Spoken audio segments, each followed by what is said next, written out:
yesterday was a night that everyone was fearful of the way the Israeli police was treating the worshippers. They blocked violently many from accessing and entering Al-Aqsa compound to perform the evening prayers on Ramadan Eve. Tonight, despite the heavy and large presence of Israeli police throughout the occupied city and specifically around the old city and along the gates into Al-Aqsa compound, thousands of Palestinians, about 35,000, were able to hold evening prayers, but no clashes or confrontations were recorded this evening. But you can see and feel the tense situation around the city.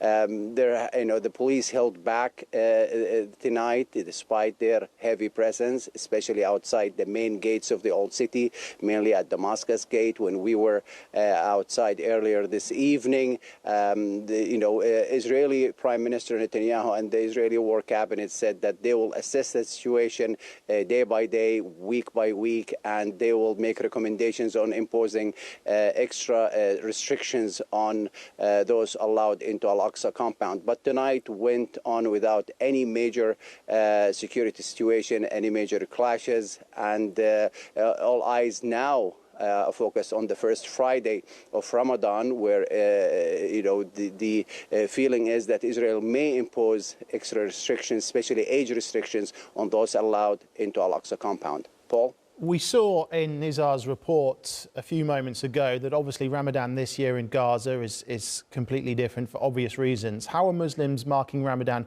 where you are? I guess there's obviously a different feeling there as well.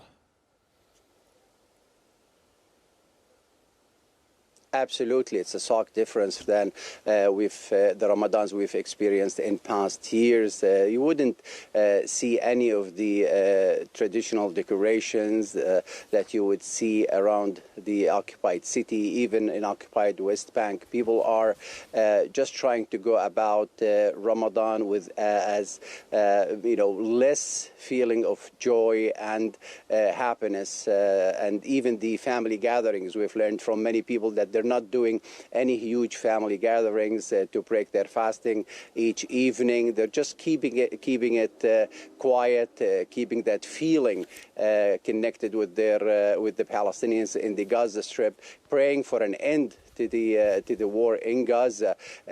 For example, we would be seeing large presence of Palestinians outside the gates of the old city, lights, some celebrations, gatherings of young people, families. That hasn't been the case this year, and it has affected even the economy of the city. Many shop owners are complaining that the security presence, the large security presence, and the heavy restrictions on those allowed into the old city has negatively impacted the sales and the economic situation here. But overall, aside from people trying to just perform their prayers and religious duties, you wouldn't see any other any other activities around the city celebrating the holy month of Ramadan, Paul. Okay, Mohammed, thank you very much as always.